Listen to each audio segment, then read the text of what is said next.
தேமுதிகவிற்கு 2 நாட்கள் அவகாசம் கொடுத்த எடப்பாடி.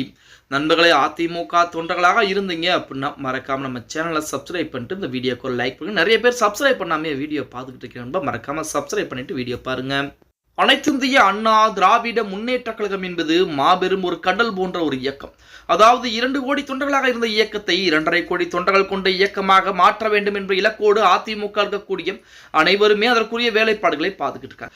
ஒரு புறத்திலே எடப்பாடி பழனிசாமி அதாவது கூட்டணியை பலப்படுத்தக்கூடிய நோக்கத்திலே கூட்டணியை அதிகப்படுத்தக்கூடிய நோக்கத்திலே அதற்குரிய வேலைப்பாடுகளை பார்த்து கொண்டிருக்கிறார். அதாவது ஏறக்குரிய கூட்டணி என்பது உறுதியாகிவிட்ட சூழலில் தேமுதிக மட்டும் இதுவரைக்கும் எந்த விதமான கூட்டணியும் அறிவிக்க கிடையாது. ஒன்று திமுகவின் பக்கம் பேசிக்கிட்டு இருக்காங்க, அதிமுகவின் பக்கம் பேசிக்கிட்டு இருக்காங்க. விஜயகாந்த் அவர்கள் இருக்கக்கூடிய அந்த நேரம் வரைக்குமே தேமுதிக ஒரு பலம் வாய்ந்த ஒரு கட்சியாகத்தான் இருந்தது. ஆனால் இன்று தமிழகத்திலே பாத்தீங்க அப்படின்னா அதாவது நாம் தமிழர் கட்சியை விட குறைவான வாக்கு சதவீதம் இருக்கக்கூடியதாகத்தான் செய்திகள் என்பது வெளியாகி கொண்டிருக்கு. நான் சொல்லல, செய்திகள் என்பது வெளியாகி கொண்டிருக்கு. தேமுதிகவிலே முக்கிய முத்தூண்களாக இருந்த நபர்கள் பூரா மாற்று கட்சியை தேடி போக ஆரம்பிச்சிட்டாங்க.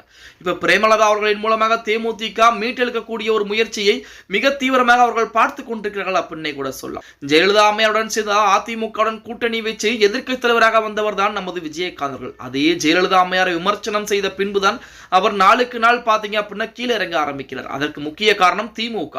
அதாவது விஜயகாந்தை விட்டால் நாம் 3ஆம் இடத்துக்கு தான் நிரந்தரமாக இருப்போம் என்று சொல்லி விஜயகாந்தை கொஞ்சம் கொஞ்சமாக மட்டம் தட்டியது திமுக அப்படின்னே கூட சொல்லலாம். சரி, இந்த பிரச்சனை எல்லாம் ஒருபுறம் இருந்தாலுமே தேமுதிகவுடைய நிலைப்பாடு எப்படி இருக்கிறது அப்படின்னா பாமகவிற்கு 17 தொகுதிகள் வரைக்கும் ஒதுக்குவதற்கு எடப்பாடி பழனிசாமி சம்மதம் தெரிவித்திருக்கிறார். அதை விட எங்களுக்கு ஒரு தொகுதி வேண்டும், அதாவது 18 தொகுதிகளும் ஒரு ராஜ்யசபா சீட்டும் கொடுத்தால் அதிமுக கூட்டணிக்குள்ளே வருகிறோம் அப்படின்னு சொல்லி தேமுதிக பிடிவாதமாக இருப்பதாக சொல்லிட்டு இருக்காங்க. கடந்த 9ஆம் தேதி வாக்கிலே கடலூர் மாநாட்டிலே நாங்கள் கூட்டணியை அறிவிப்போம் என சொன்னவர் தான் பிரேமலதா அவர்கள். ஆனால் இதுவரைக்கும் கூட்டணி பற்றின அறிவிப்பை எந்த ஒரு இடத்திலும் அறிவிக்க கிடையாது. திமுகவை பொறுத்த வரைக்கும் 6 தொகுதிகள் அல்லது 5 தொகுதிகள் வரைக்கும் கொடுப்பதற்கு ஒப்புதல் கொடுத்திருக்கிறாராம் ஸ்டாலின் அவர்கள். ஆனால் அதிமுகவை பொறுத்த வரைக்கும் 8 தொகுதிகள் வரைக்கும் கொடுப்பதற்கு ஒப்புதல் கொடுத்திருக்கிறார் எடப்பாடி பழனிசாமி அவர்கள். இருந்த போதிலுமே பாமகவை விட நாங்கள் பெரிய கட்சி, பாமகவை விட மிகப்பெரிய ஒரு கட்சியாக இருக்கிறோம், அதன் காரணமாக எங்களுக்கு 18 தொகுதிகள் வேண்டும் என பிரேமலதா பிடிவாதம் பிடித்துக் கொண்டிருக்கிறார். அதன் காரணமாகத்தான் எடப்பாடி பழனிசாமி 2 நாட்கள் மட்டும்தான் உங்களுக்கு கால அவகாசம், அதாவது 22ஆம் தேதிக்குள் நீங்கள் அதிமுக கூட்டணிக்குள் வந்துவிட்டீர்கள் என்றால் எந்த ஒரு பிரச்சனையும் கிடையாது.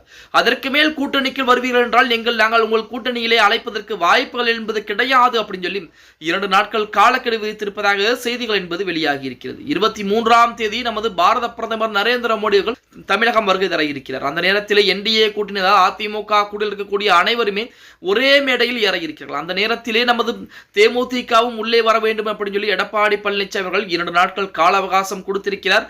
அதை ஏற்பாரா இல்லையா பிரேமலதா அப்படிங்கிறத பொறுத்து தான் பார்க்க வேண்டும். அதிமுக கூட்டணியை விட்டு திமுகவின் பக்கம் போனால் வெறும் 4 தொகுதிகள் மட்டும்தான் கொடுப்பார்கள் அப்படிங்கிறது நமது தேமுதிக பொதுச் செயலாளர் பிரேமலதா விஜயகாந்த் நன்றாக தெரியும் அப்படின்னே கூட சொல்லலாம். ஓகே கைஸ், வீடியோ பிடிச்சிருந்தா லைக் அண்ட் சப்ஸ்கிரைப் பண்ணிக்கங்க.